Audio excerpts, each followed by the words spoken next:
Well, I've received the thumbs up, so I think we're ready to get underway. Welcome everyone here today, and virtually from well outside the boundaries of the campus here at Upper Canada College, as we have the pleasure of bringing back our amazing hybrid speaker series, Speaking Of, back for the 2024-2025 season. My name is Sam McKinney, and I have the privilege of being Upper Canada College's principal, and I have the pleasure of welcoming you to this evening's event focused on the transformative potential of artificial intelligence. I wish to begin by acknowledging this land that we gather on this evening at Upper Canada College, which is in the traditional territory of Indigenous peoples, including the Anishinaabe, the Wendat, and the Haudenosaunee. We are grateful for Indigenous stewardship of these lands since time immemorial. We acknowledge the Deer Park campus is on Treaty 13 territory, and the Norval campus is on Treaty 19 territory, signed by the Mississaugas of the Credit First Nation and the British Crown in 1805 and 1818, respectively. Today, this region is home to many First Nations, Inuit, and Métis people from across Turtle Island, and we are grateful for the opportunity to gather and learn on this land. It is in partnership with Indigenous peoples that we will continue to act on the we-call commitments that we have made to advance truth and reconciliation. Now, this series features experts from the UCC community on emerging trends and important topics, offering thought-provoking discussions and valuable insights. It also provides an opportunity for the UCC community around the globe to stay connected to the college here and to one another, no matter where life has taken them. And tonight is no different. This evening, we'll explore the implications of AI on education, business, and society. And we'll discuss approaches to harnessing AI productively and responsibly. Today, we have the privilege to hear from a distinguished panel of speakers, and it's my pleasure to introduce them now. We'll begin with David Morgenstern. David is from the class of 1990, and he serves as this evening's moderator. David is a member of UCC's Board of Governors, appointed by the Association Council in 2021. He's an old boy himself. He's the parent of an old boy, William, class of 2023, and a current parent to Matthew in year 11. David is the president of Accenture Canada, a leading global IT and business services organization with more than 7,500 employees across Canada. Shelby Austin.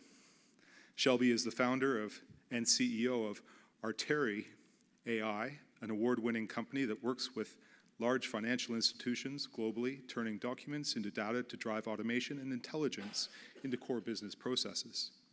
Shelby is widely cited as a leader and authority in the rapidly growing landscape of Canadian AI startups. Shelby and her husband, Graham Cooper, class of 99, are parents to Stafford in year 4 here at the Prep.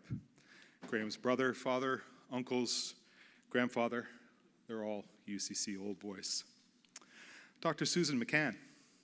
Susan is Vice Provost of Innovations in Undergraduate Education and the Vice Provost of Academic Programs at the University of Toronto, an institution with which we share much in common, both in our histories and our focus on innovation. Dr. McCahan is also Special Advisor and Provost on AI. Her current research projects include analysis of technology use in active learning classrooms and investigation of the impact of emerging AI technologies on engineering curricula. Dr. Beth Coleman. Beth is an Associate Professor of Data and Cities at the Institute of Communication, Culture, Information and Technology, and Faculty of Information at the University of Toronto. Working in the disciplines of science and technology studies and generative aesthetics, she conducts research that focuses on AI and smart technology, urban data, and civic engagement and transmedia arts.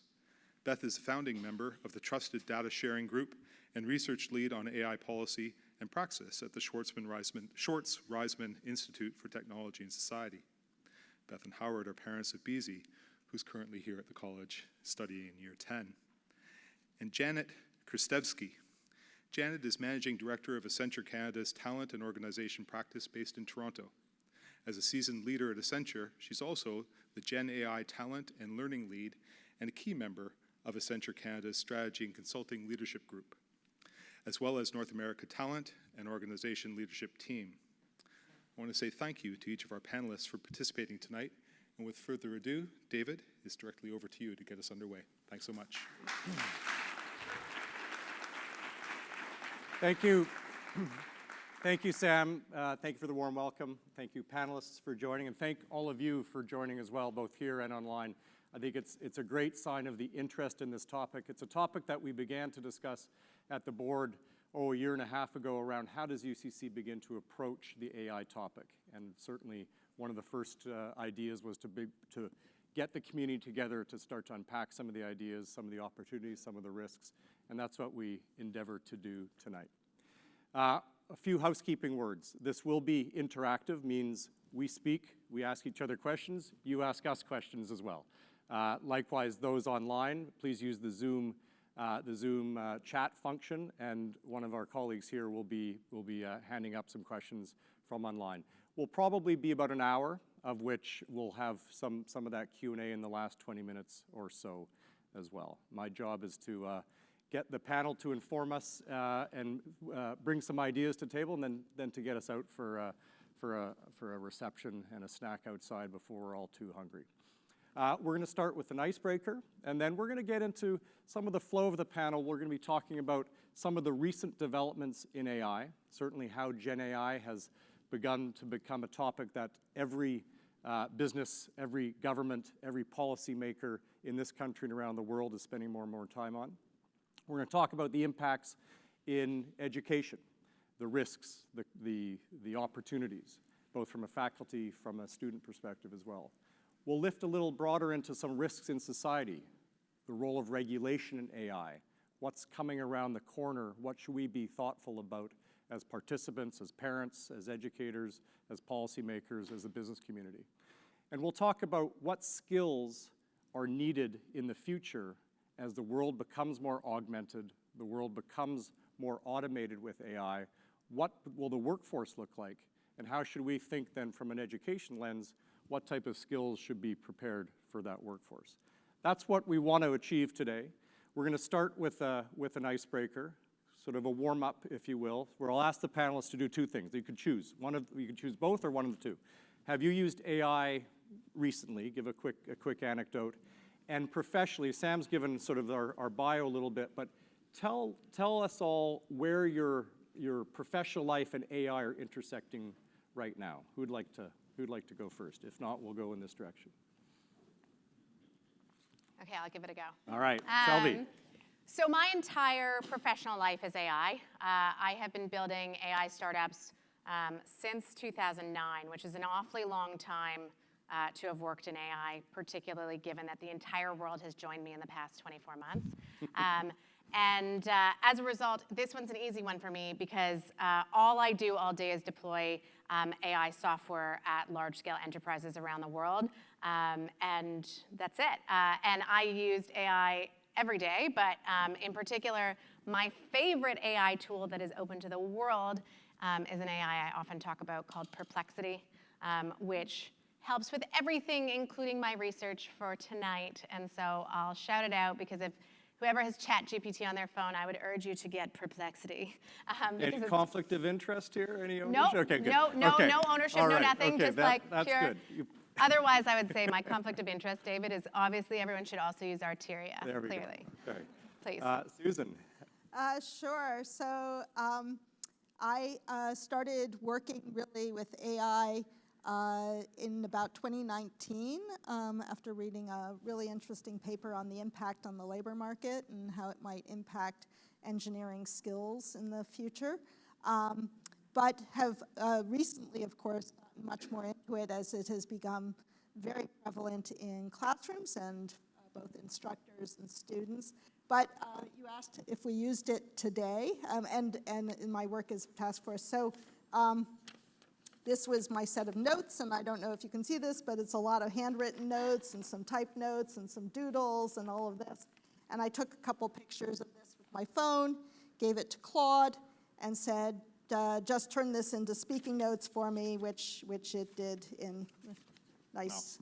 Wow. Not only did it get all the words, but it put it in bullet points, and I asked it to put it in PowerPoint slides, and it created a PowerPoint deck for me as a PPT file. Excellent. So that's a little party trick, but it's really useful when you're preparing for something like this to do something like that. Very fast, my own ideas, but it can turn it into a nice deck very quickly. We'll definitely talk about that later, being a head start, being an augmenter.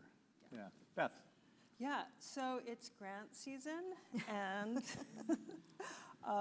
Howard, my husband, said, oh, listen to the podcast, because we have a whole series of different AI podcasts that we're always listening to, because you get information from different places.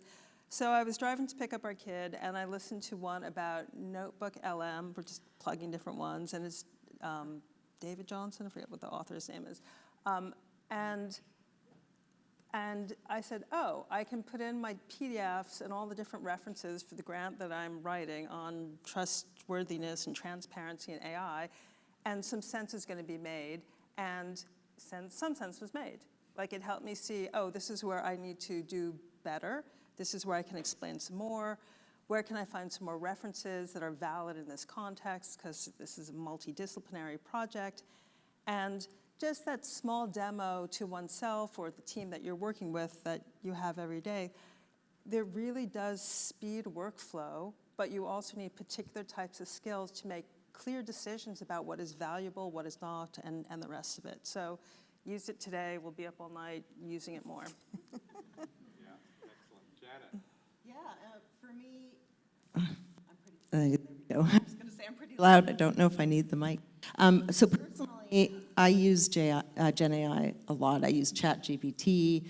I use it to create recipes for what I make for dinner tonight with what different types of food I have in my fridge, and it's actually quite amazing the things that it comes up with.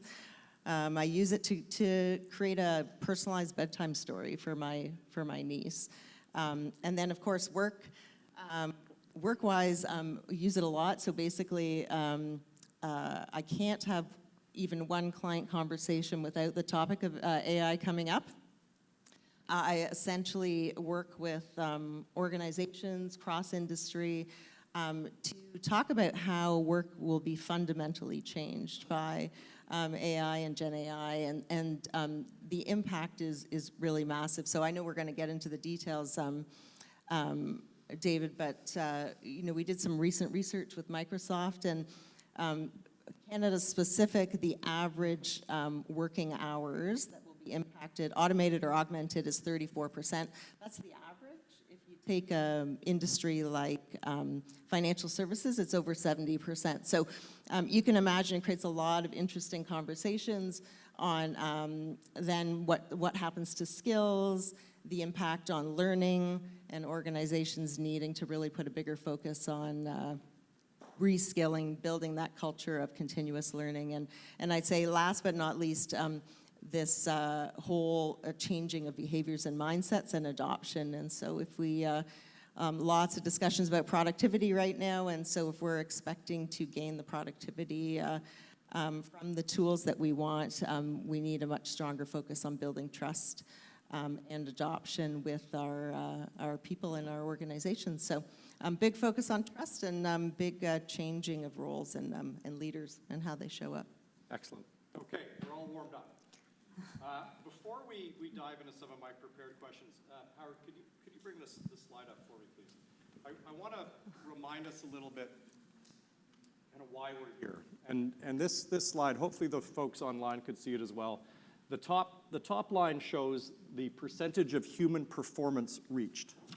Along the bottom axis, you'll see various parts of what I call sort of human cognition, from speech recognition to language understanding, language inference, grade school math, and so on.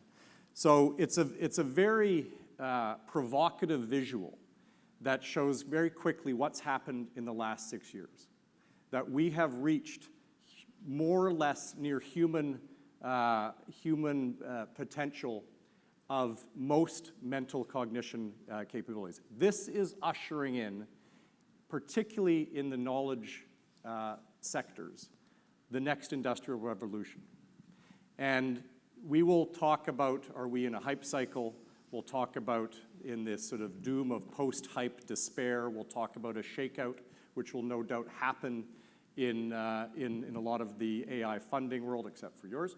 But this is not going to go back. This toothpaste is not going to go back into its holder. This is what has happened and why we're on the cusp of what we call a general purpose technology evolution with AI. And we'll talk more about that. I know, Beth, you spend time thinking about this GPT concept, which has a long line of predecessors, such as, the printing press, automation, industrial automation, electricity, mobile computing, the internet.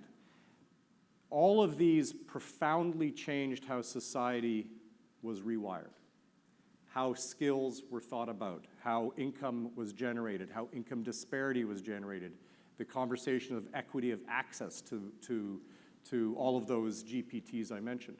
That is why we're here, and these are some of the topics that we want to unpack now. So we will dive in.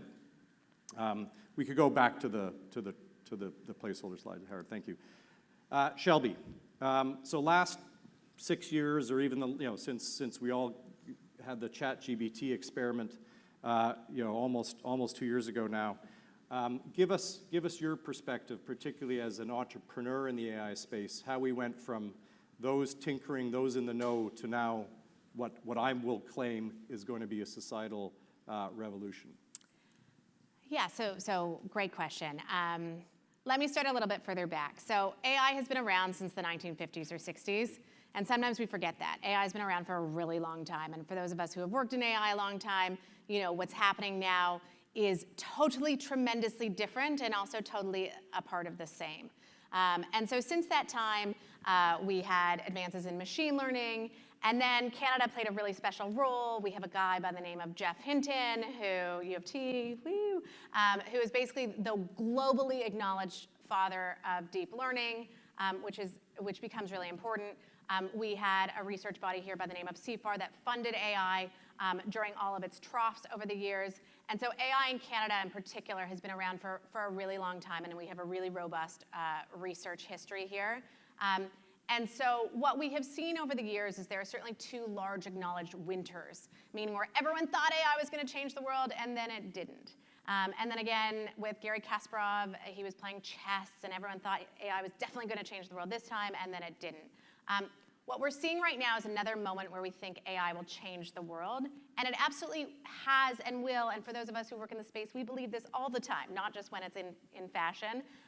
But we also expect that there will be a moment, probably in about 18 months, where AI will be seen again to sort of be not shelved, but certainly the toothpaste will, to some extent, go a little bit back into the bottle, at least from a funding perspective, though we will still have the chatbots we know and love that we all used for our remarks today. So I would say we should see AI as a very cyclical item, and we should see AI as coming in and out of favor, and we should also understand that what is happening with AI is inevitable to some extent. So while we keep going through this cycle, it's sort of like 5 steps forward, 3 steps back, but then we inevitably take another 5 steps forward. So we should continue to see this cycle go. In November 2022, when ChatGPT was released to the world, and just to give you a sense of context, so in 5 days, ChatGPT picked up 1 million users. There is no other technology in the history that has ever done that. So it took TikTok 6 months, I think, to pick up the same amount of users. So what we saw was a totally great step change in terms of adoption, which I think was spoken of a little bit earlier. And so what we have is that all of a sudden in every boardroom in the entire world, people want to talk about AI and want to talk about nothing else. In fact, I think I read a stat the other day that if you mention AI on your annual results, like on your analyst call, that you get a bump in your share price almost exactly when that happens, which is really interesting. Hopefully, I'm sure there's robust initiatives that support that. But what we saw is that everyone started using it, and just to give you a sense of how profound it was. Obviously it changed the world, but also what people don't understand is that ChatGPT is one of 987,000 models available, and that's just on Hugging Face. I'm sure if you added them all up, it would be well over 1 billion models. And so we get obsessed with one thing that we read about in the newspaper, and really there are 1 billion other alternatives for that. And so I think we just need to put that in context of what's happening, where most people in science, may or may not use. I mean, obviously Microsoft has done tremendously well and is doing a killer job, and OpenAI is doing a killer job. But it's one, and shout out to Cohere, a Canadian startup who does something very similar. What we need to understand is that when we break AI down and flip it on its head, there are kind of three parts of the stack that we need to be aware of. There's the infrastructure, which is how do I serve up these models, and that's with things like NVIDIA. And then there are what's called the foundation models, which are the ChatGPTs of the world, those big, huge LLMs that are sort of taking over the world. And then there's a third part of the stack, which is the application layer. That's where Arteria lives. And right now what we've seen is that 60% of the funding and 60% of the effort goes into that middle layer. And in fact, what we're seeing at this moment, over the past few weeks, is that the infrastructure layer is failing to command the same kind of prices that it has been from an open market perspective, because that promise of what will AI actually deliver in terms of value is being put into doubt. And so one of the things we have to look about is it's a crazy moment in time. The world's getting intense. We need to figure out what are the real risks and what are not. But we also need to put it in a context of these are waves that will continue to happen.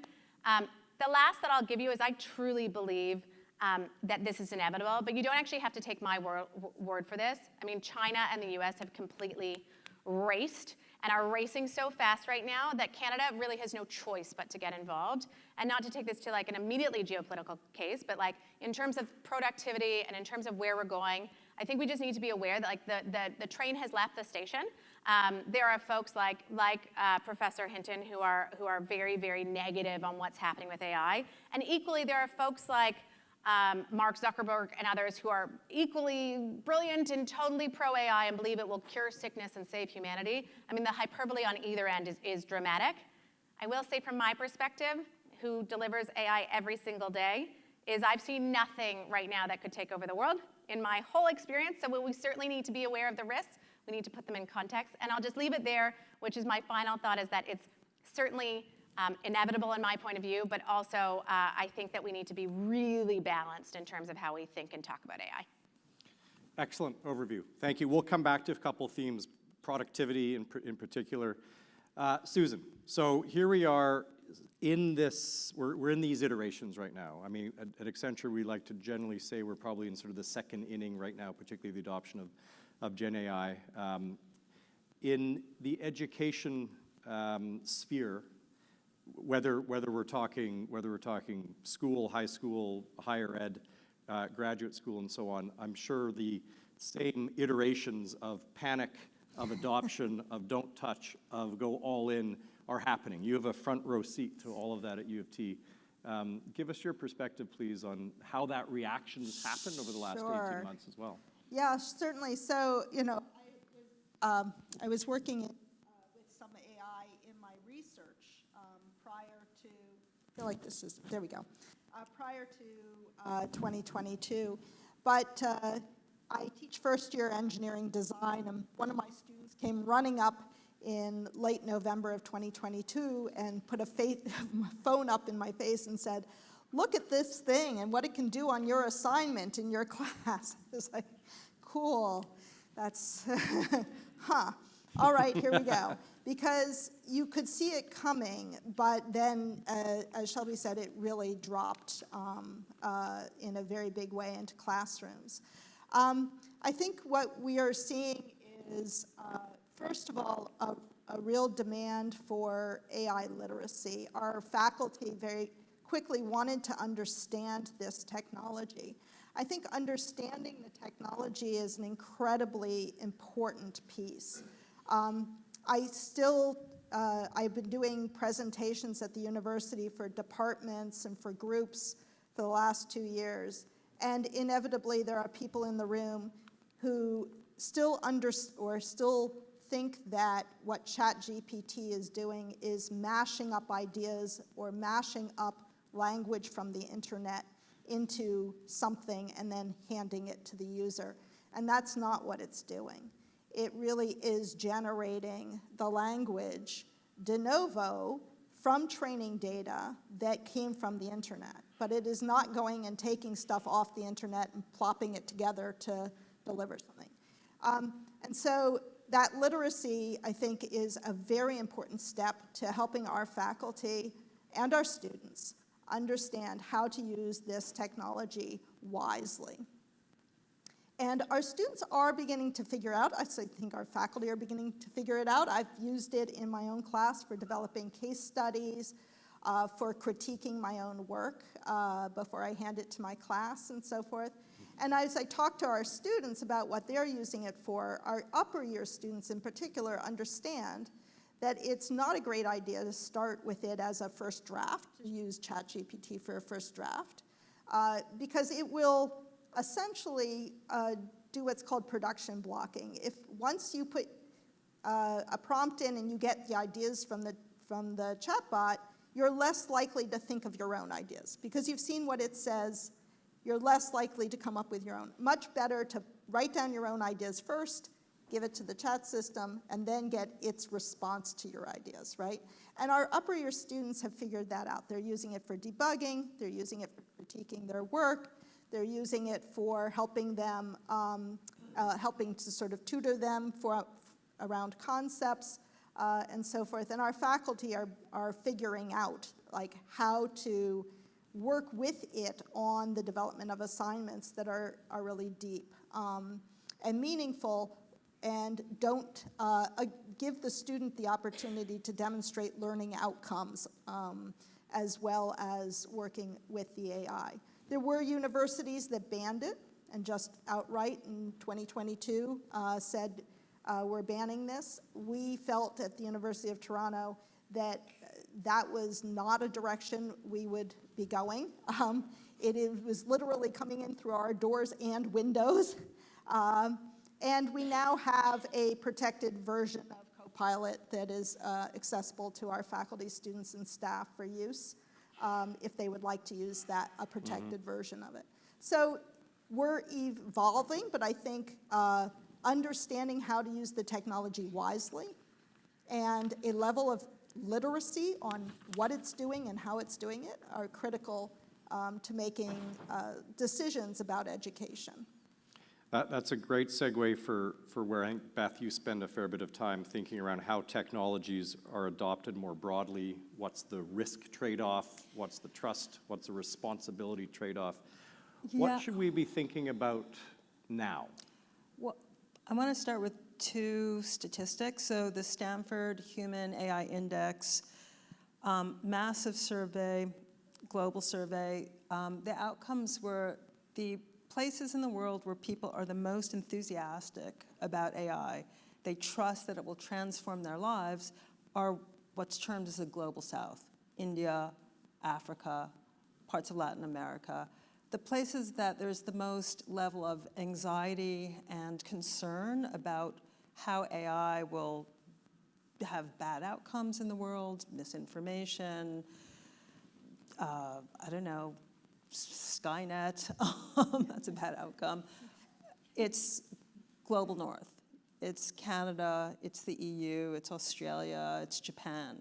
So just trying to think about the level of noise around what is this thing, and that there's so much churn around, I don't even know what this thing is. Like how much magic is this technology?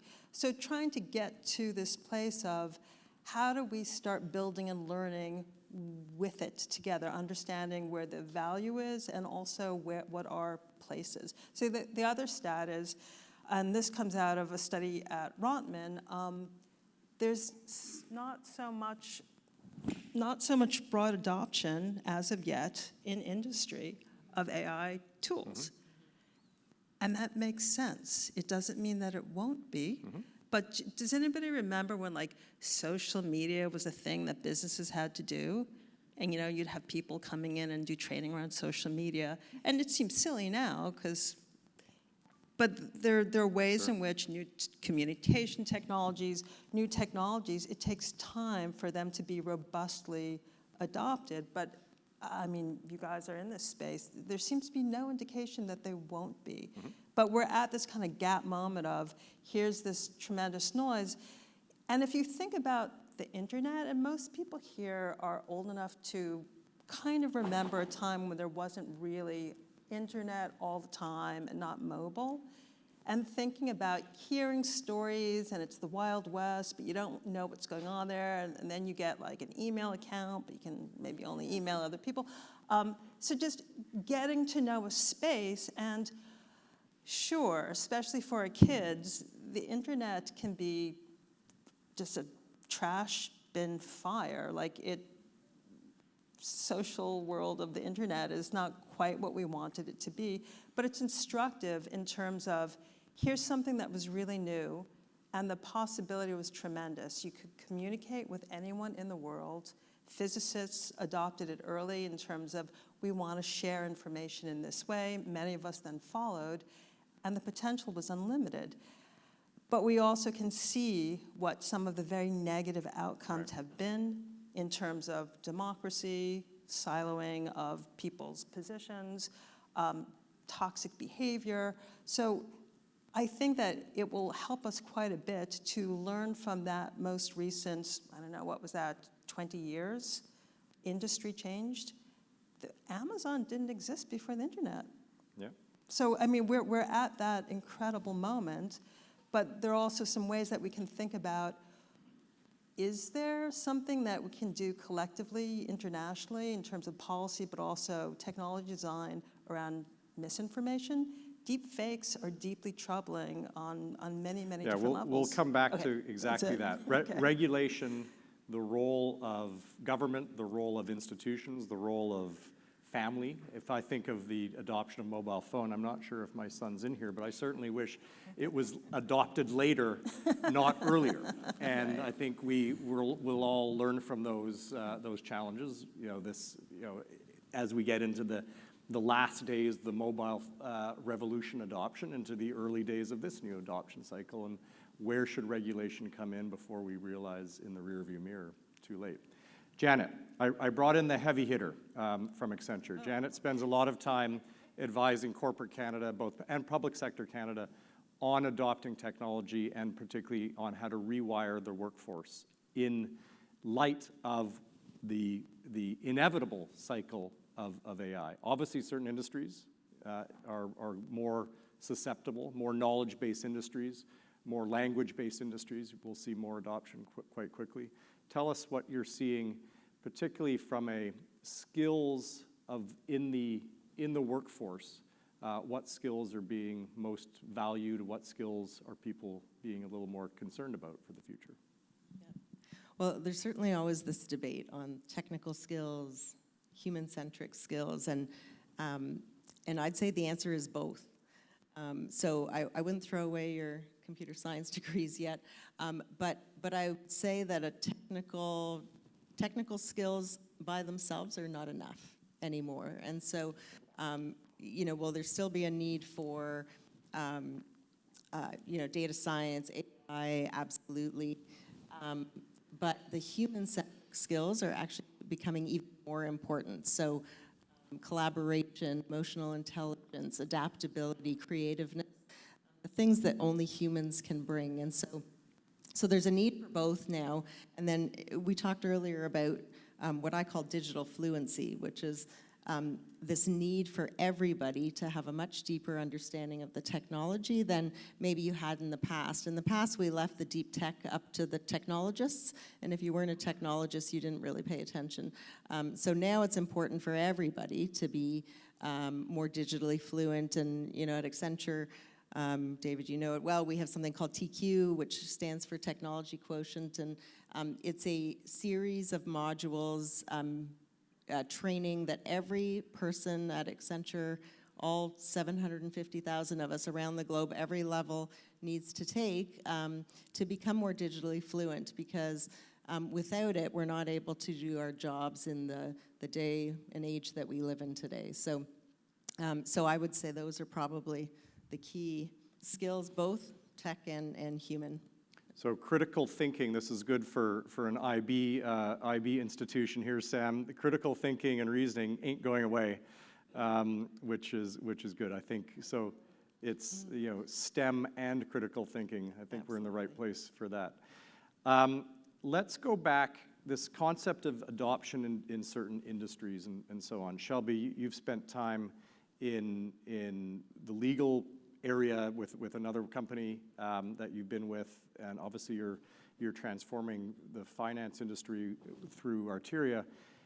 Be a futurist for a minute. What's happened in 5 years, 10 years? What do you see in those industries around what's left? Because we are in this we're on this augmentation moment right now. I think chapter 1 or inning 1 is around human and machine.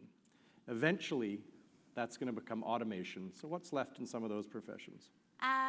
Yeah, so I think 100 years of economic history would teach us that jobs aren't getting any less, right? So actually, AI will make more jobs net. It shouldn't remove jobs. I think when we look, if we call this I think we're sort of post it, but if we call this the 5th Industrial Revolution, I think that what we know is that in every industrial revolution before then, that jobs actually went up, not down. I think what we need to realize, though, is that for Sally, the long-haul truck driver, her job's going away. And so that doesn't sort of remove us of the obligation to look out for a social safety net in order to understand what's happening to this single person or persons whose job will go away in terms of upskilling where we're going next. In terms of finance and law, 2 companies where I built AI sort of augmented technology in that space, I think what we see is that AI takes out tasks. And so if you happen to be in one of the jobs where it's going to take out your full job, that will most certainly happen. I think there will be nothing we don't do that doesn't have a co-pilot. I think we will come in and we will say, like, morning, Jarvis, I'd love to trade this morning. I'd love to, negotiate something this morning. And I think we will have a series of agents to assist us in our work. There's a huge rise in agentic AI for those that are getting deep into this. And I think you will literally have an agent to assist you with every separate task, not a generalized AI, by the way. And so I think what will happen is I heard that 70% stat that 70% of the work will go away in knowledge work. I think that that's high. Certainly for the next 10 to 15 years, I think that that's super high. Most of the global studies would say about 22 to 30% in terms of LLM usage in the daily job. I think in financial services that might be a bit higher because there's so much that is done manually today, and a lot of that will go. But I honestly think it's probably about 30 to 40% in the next 5 years of the work that will go away. So again, I continue to believe that the future is really, really filled with a lot of helpful agents who will help you do amazing things and make everything easier about your job. We certainly have to be sensitive to the Sallys of the world whose jobs are going to go away, but for the most part, I think we're going to see massive job creation as a result of this movement. And with that, if productivity is as simple as more output with fewer input, then a productivity boost will come with that, which as Janet mentioned, some research we did with Microsoft this past spring shows that if Canada adopts AI, even at not a leading pace, because we'll be honest, we've not seen Canada adopt technology at a leading pace in certainly my lifetime, but even at a moderate pace, that Canada could add the equivalent of the entire insurance industry in terms of GDP. I think $180 billion of GDP could be added to Canada just with a moderate adoption through exactly what you just mentioned, Shelby, more output with less input. Is that going to lead to mass unemployment? No. Is it going to lead to a need for reskilling of Sally and Bobby and so on who are doing some of these tasks that can be augmented and eventually automated? 100%. As that happened in all these previous adoptions of technology. Susan, if we go back to education and we think about this idea, there's a promise in AI of everyone is going to have a personalized learning journey because I learn math at a certain pace. Shelby for sure learns math at a faster pace. I need a better personalized tutor to walk me through how to do functions and so on. Is that a good thing, a bad thing? Should we be excited or worried about this tutor, the AI tutor? Well, I think we've already seen some of that in Khan Academy and so on, right? There's some algorithmic systems that are like that. But I'll go to what Shelby was talking about a minute ago about, conversing with your AI. You walk in the morning and you've got your AI agents that you're conversing with. We're talking at the university very seriously about What does it mean to be an institution that is centered on the development of human potential in a world in which people may be spending a fraction of their day, perhaps a substantial fraction of their day, interacting with AI agents?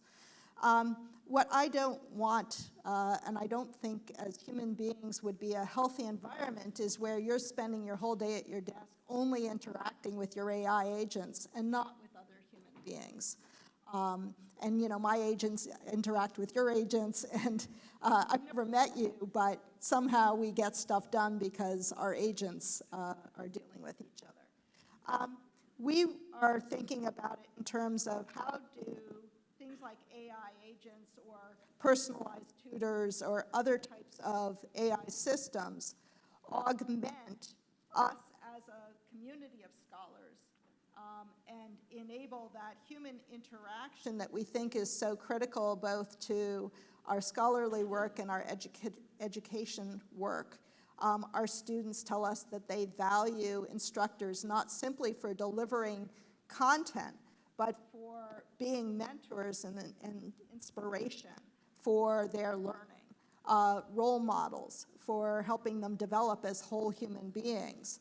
And so how do we as an institution both enable the sort of the best case uses of AI agents in terms of tutoring, or our students tutoring the system, because there is a tutoring effect. When you tutor someone else, you learn, right? And we don't want to lose that by just having AI tutors. How do we enable that interaction and teach our students how to interact with AIs wisely and appropriately and professionally, but also how to do that with humans. Also how to do that in an interdisciplinary sense. Any assistive technology can be disabling if it is used too extensively. There is a learning that comes with getting off the plane in Tokyo and having to navigate in a language you don't understand. If you put on Meta glasses and everything gets translated for you, it's not necessarily as much of a struggle. It's not necessarily as much of a learning experience.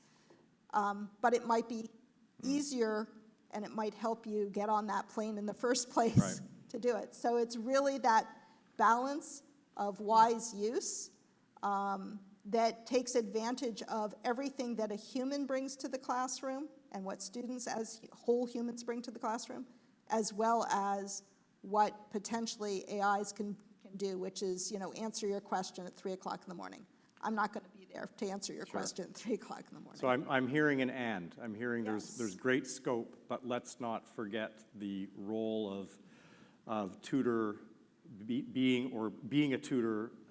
Let's not forget the role that human interaction that happens in the classroom or between students as well. And we had a natural experiment during the pandemic about what happens when technology distances us around social skill development. I don't think we want to recreate that purposely. Right. For those who are thinking, let's get UCC on the podium here so they can explain what's happening in this campus. That is going to happen. Sam is sitting there, and I'm going to ask him a question on that very topic. We've obviously heard how U of T is thinking through the AI complexities, but we will have that opportunity. While I think about questions for a moment, do remember we'll pass the microphone around here in a moment if there are some audience questions, and likewise those on Zoom, those will be handed to me in a moment as well. Beth, let's go back to regulation and responsible AI. Do you see a global framework? Do you see a national framework? Do you see a role of government? Or do you see do you see a role of private sector? You think of a code that some of the providers, the model providers and so on, around trust, around what's in the algorithm. Where do you see the right levels of intervention for regulation to create a responsible trust environment? Well, the structure is national, except we have examples with things like Atomic, where there is necessarily international coalitions and agreements and I might have to ask Joe Wong to join in on this conversation. But because it's a global issue, and we've had a couple of forums, Korea is the most recent one, but there has to be a way in which to leverage regulation.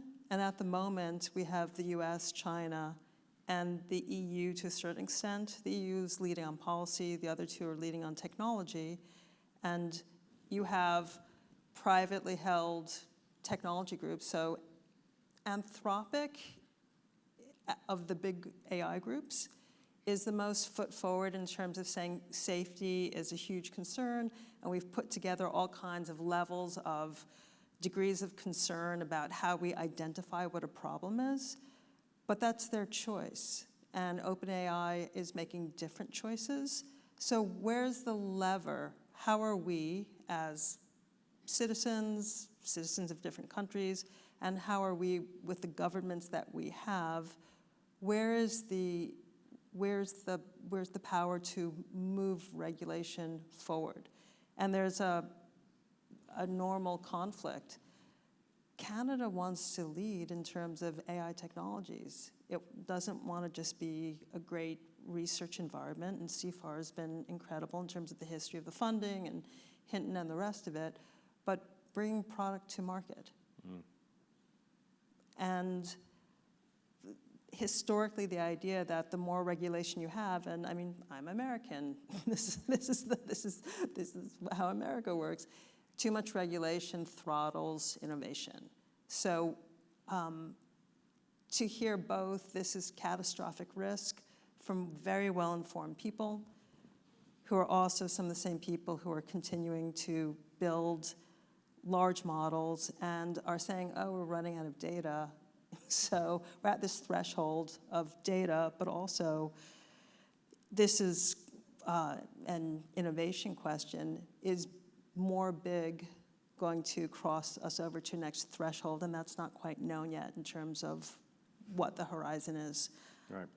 But can I just say one thing about customized, like personalized AIs? I think it's a great idea. And if we're not like burning the earth down because of to do this, which hopefully we can find ways not to do it, it seems like an ideal use of a technology that you have something that you make and is made for you. So if you think about something like Diamond Age from Neil Stephenson, there was like an AI system that was responsible for raising this girl, you know, into adulthood. And there were also bad AIs and terrible things going on. And since we know that our LLMs are trained on science fiction, I feel like it's a valid reference.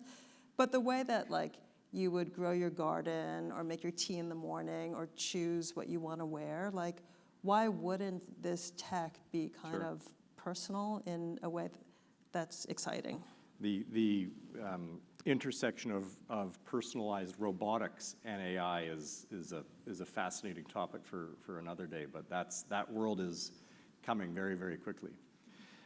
Janet, the concept of trust, the concept of regulation, trust for usage, regulation, good or bad, whether it happens, how policy-driven it is or not.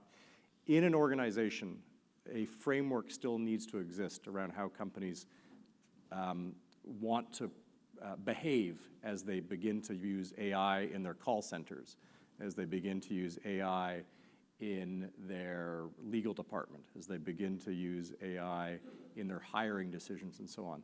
What are some watch-outs and some key tenets of a responsible AI framework? Sure. So I'll go back to the word trust. Right now with what's happening in the world, what's in the media, leaders need to play an increasingly more important role in organizations in both leading and learning in new ways, and building that trust in the organizations. Because what's happening is, I think 2/3 of leaders or something aren't comfortable in their knowledge of AI, and so they're not talking about it with their people. And their people are thinking they're not talking about it because they're going to lose their job. And so there needs to be a lot more transparency a lot more discussions, and then leaders actually need to roll up their sleeves and start using it, get familiar with it, use it to make decisions, set a vision and set expectations for the organization. And then, of course, there's all the change management that goes along with that. So with leaders standing up and behaving differently, it's a really critical role to set that foundation for that trust, and then people can kind of open up how they feel about it, experiment more, realize that it's a safe place where they can experiment, fail, try new things, and so on. And when we're talking about, the stats I was talking about before was augmenting and automating the potential for it. Now, we also talked about many organizations in Canada are not necessarily moving as quickly in that space. So the potential's there, and ultimately setting that vision where it can be more exciting for your careers, more interesting work. You know, call center reps can, have AI take care of billing calls, and they can, get less admin focus and focus on the more strategic and more complex customer problems. So anyway, hopefully that helps. Just in there's lots to do. It's probably more important than ever, especially with the adoption challenges we talked about for AI in Canada, to double down in that space and the effort and focus we're putting on that with our people. Yeah, and I think trust and massive transparency around what's going to happen to the function. We're putting an AI co-pilot into the finance function. Here's what could happen to your jobs. Yep. Massive transparency around here's the model that we're using for this work, and here's how it was trained, and here's the corpus of data that was used, and here's our view whether there's biases in that model or not. Massive transparency so people begin to trust not just the user, but those that are impacted. Right, and including your people in developing those as well. So the more they have their hands in it, the better it'll be. Yeah. Can I be a little controversial on that subject? Just to, that's what the world has aligned on, massive transparency, massive whatever. But the point is this. Globally, in most of the regulations that are out there, they've actually chosen a risk-based approach, meaning if something is not risky, you shouldn't have to have any transparency. So if, for example, I have a haystack, and I'm looking for a needle in that haystack, whether or not I choose to use interpretive dance or AI to find the needle, at the end of the day, I still know I have the needle in my hand or not, and it really shouldn't matter what I'm using to get there. So questions about health and wealth, do I have cancer or should I be allocated this credit? Obviously, we need massive transparency, but if we are using it for day-to-day tasks, can I decorate my house? Can I find my keys? These sorts of tasks don't require any transparency and don't require anyone's business, in my view, because honestly, I think that they are zero-risk approaches, and I think that we really need to be so careful in terms of looking at risk as a sliding spectrum. And I think the EU has been really good about this in terms of their framework. I think C27 has some work to do, but fine. But I think we just really need to be careful in terms of how we talk about this, because I think that this idea of explainability and this idea of transparency is just relatively nuanced in terms of where we need to go. Hopefully that's okay. Absolutely. If we have time, I want to get back to what's an acceptable error rate, because I think in different applications, errors are okay. Totally. In certain applications, they're not. And I think in there in that 2x2 around trust and transparency. Let's go to this audience, and it looks like there may be some cue cards, so presumably the Zoom audience. So does this audience have any questions to stump the panel? Yes, sir. I see your hand. Do we have a mic? We have one mic. Gentleman behind you and then you, ma'am. Yeah, that's you. Yeah. Okay. So thank you all for so far the awesome discussion. I guess I want to follow up on the last part of it in terms of the needle in a haystack type analogy. What would you say? I guess to me a lot of the decisions that I think would be really interesting to think about AI helping with are: is there even a needle in the haystack? And then who has access, I guess, to the data that helps you find it? What is the data governance implications? And I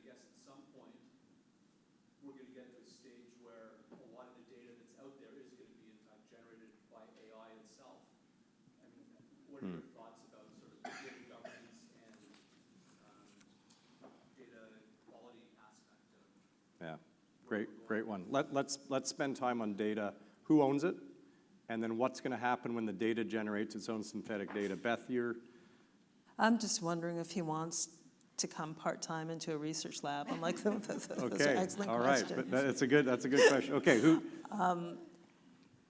Synthetic data is fascinating. So if the AI hallucinates, and generally we find that to be a problem, we would like it to be transparent enough to say, I don't know. And they're more and more tuned to say, I don't know, or I can't answer that, which is somewhat helpful.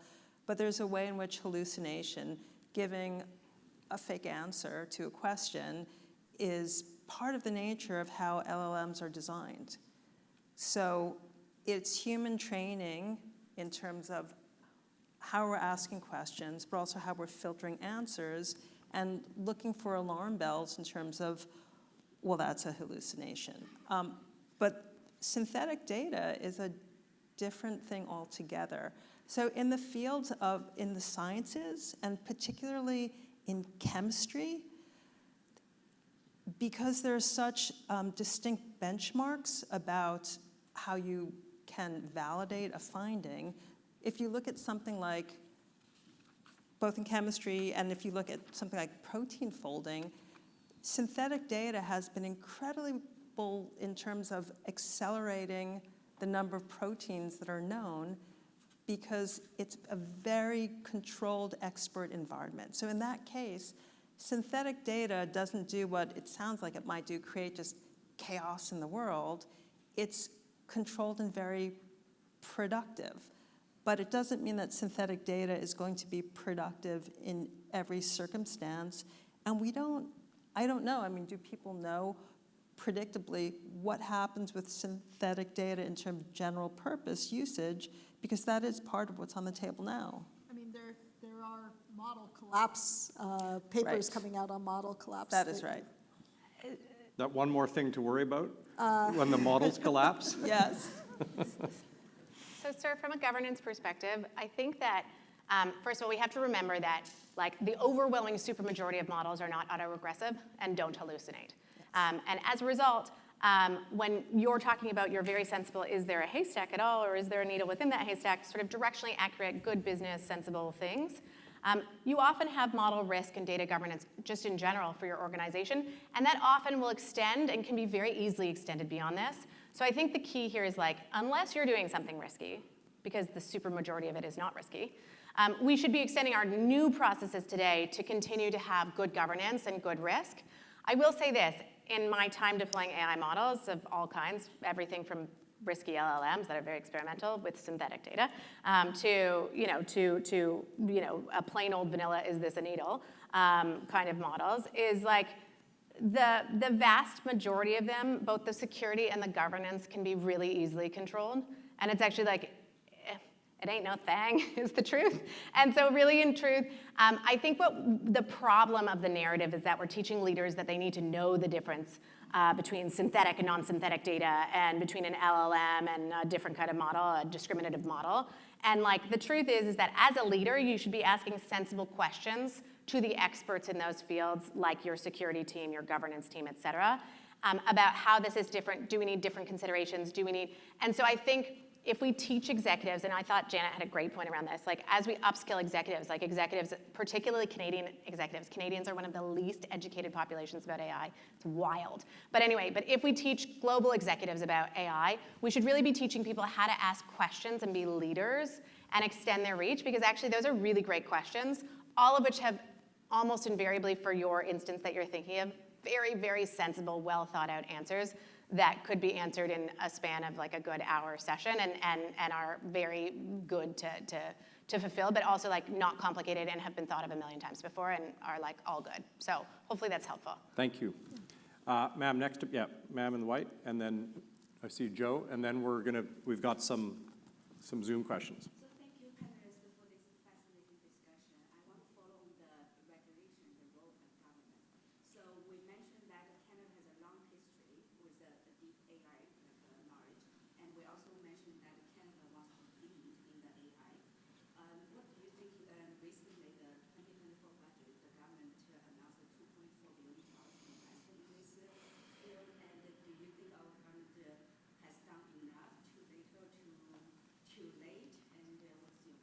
Let me repeat the question for those online. Canada has had a head start in AI. I think we talked about us being a little late to the party in terms of adoption.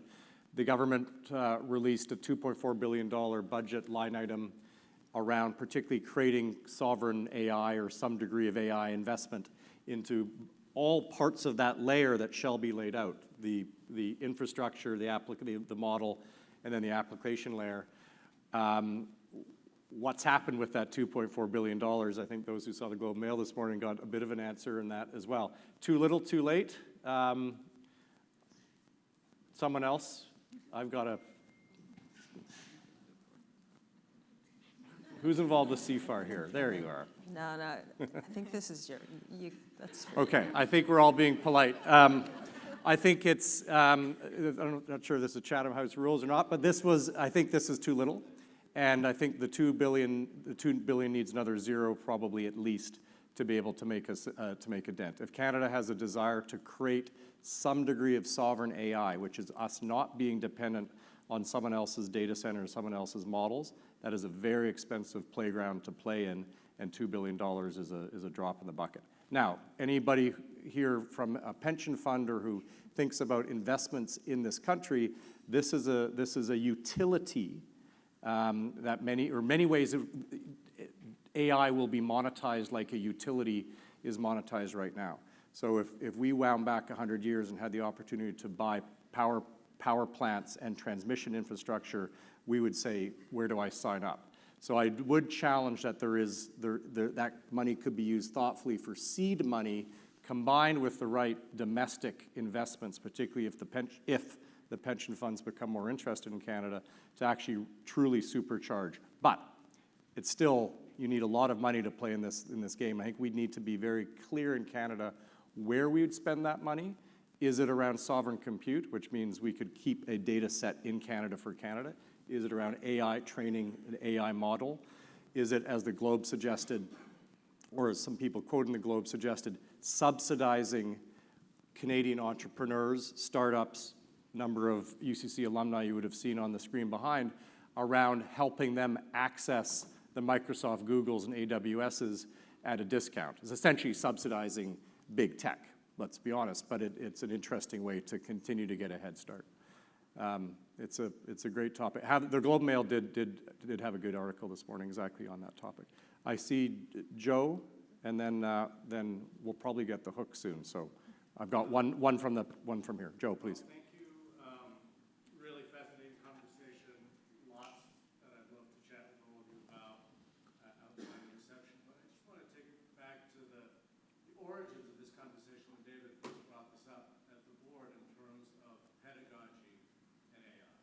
This is, after all, an educational institution. That was really the prompt in terms of what are we doing here in preparing our graduates, but importantly, equipping our teachers and our faculty with the ability to use this, to harness this, and to teach with this.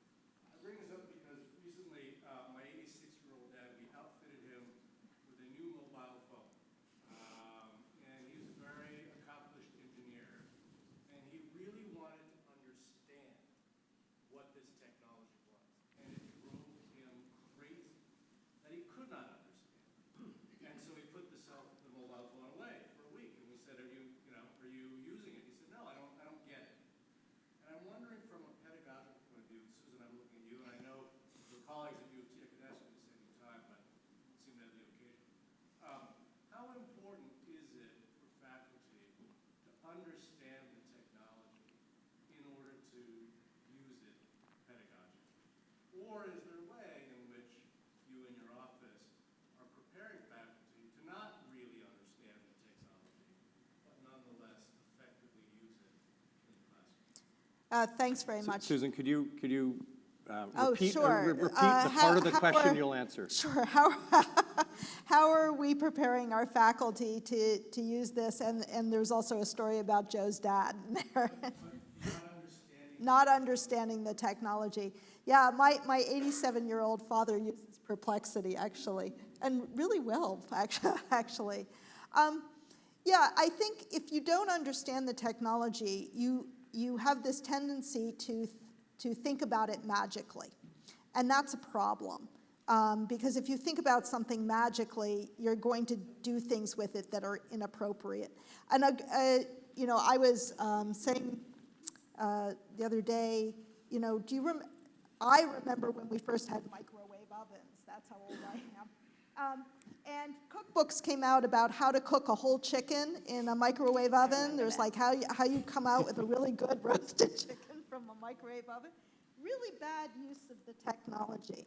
But if you understand a little bit about how a microwave oven cooks, then you can make more and better informed decisions. You don't have to know like all of the physics behind microwaves and the way in which they interact with water molecules, but it helps to have some basic understanding of how it works in order to make best use of that technology.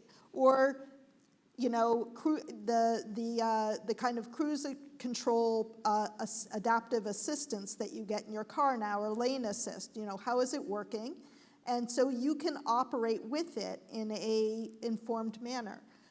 I've been, part of the reason I've been going around and doing lots of talks with departments is to basically go through a little bit of the basic technology of especially how a large language model works.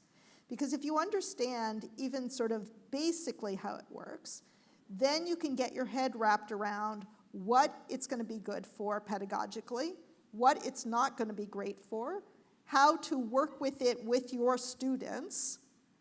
If you want to design a tutor system, and we've got a bunch of pilots out on tutor systems right now that are being used in physiology and other areas, what do you need to test for in terms of the use of the data, the hallucinations and reliability? Like, how do you go about approaching designing a tutoring system in a particular field, as groups of our faculty are doing?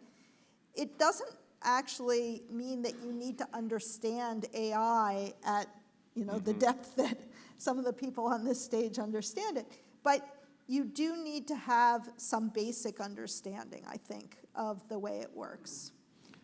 It doesn't have to be the deep math. I think that's a nice way to, because it brings together a number of themes, particularly as Janet was saying around the executive level theme. We're pushing that message to anybody who will listen, that there's a level of knowledge on AI, not at the chip layer, not at the LLM layer, but certainly on the what, the how, and the why that needs to be mandatory, certainly in our environment. But I would say, I think to Joe's point, equally in faculty, as it's going to touch more and more of any of us who spend time in the knowledge sector, of which education is, of which our business is as well. Sam, this is a very good segue to you, sir. All of these questions generally touch on the theme around, okay, now what? What's happening at UCC?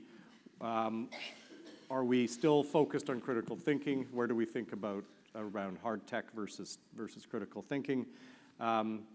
What's the general perspective in the faculty? What's the general perspective in the student? What's some of the policies that we're thinking of? So that's a lot, but certainly I think the audience here and online would love to hear that perspective as you take us home, please. David, thanks so much. And thank you also for raising this, both at the board and the idea behind this panel this evening. Such a rich conversation and so much to consider.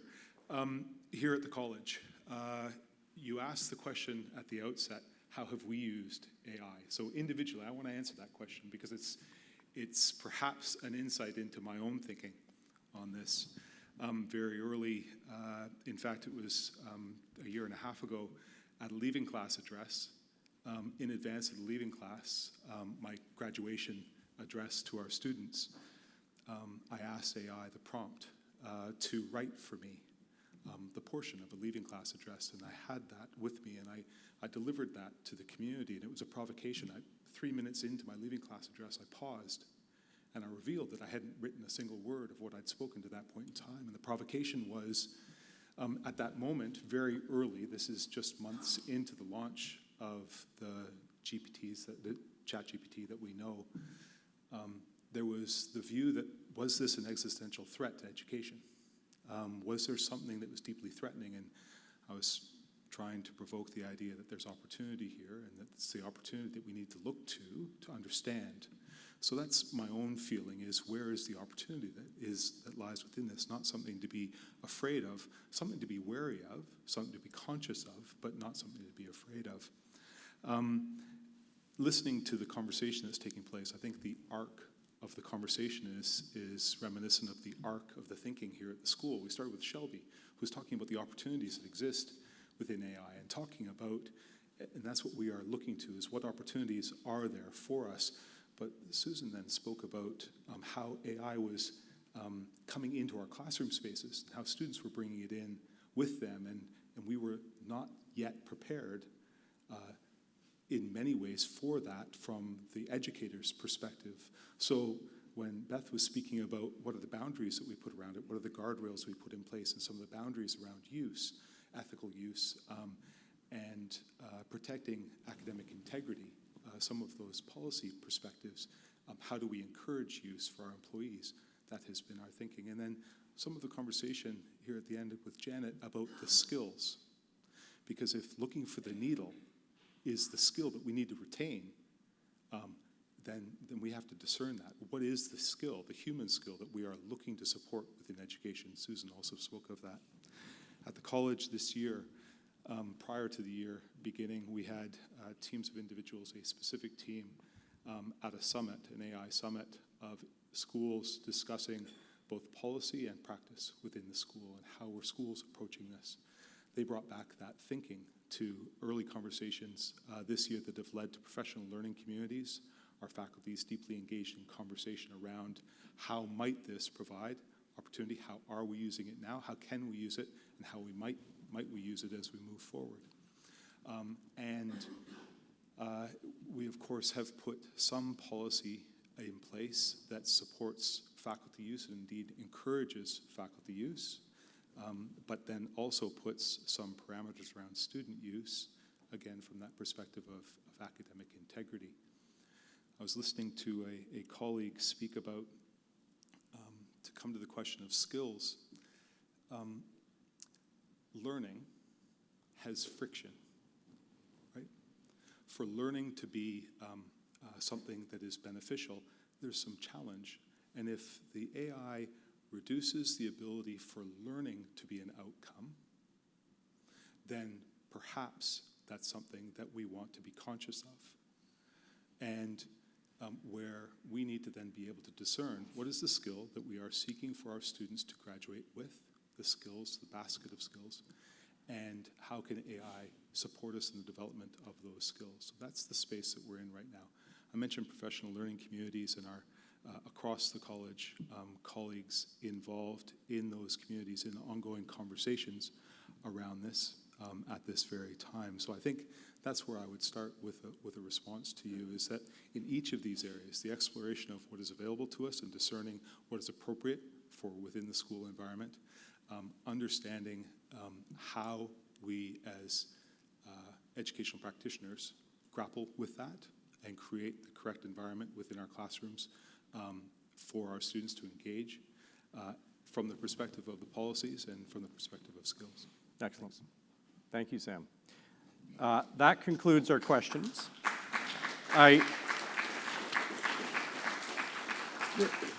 This is a vast topic, and I admit that we've just scratched the surface.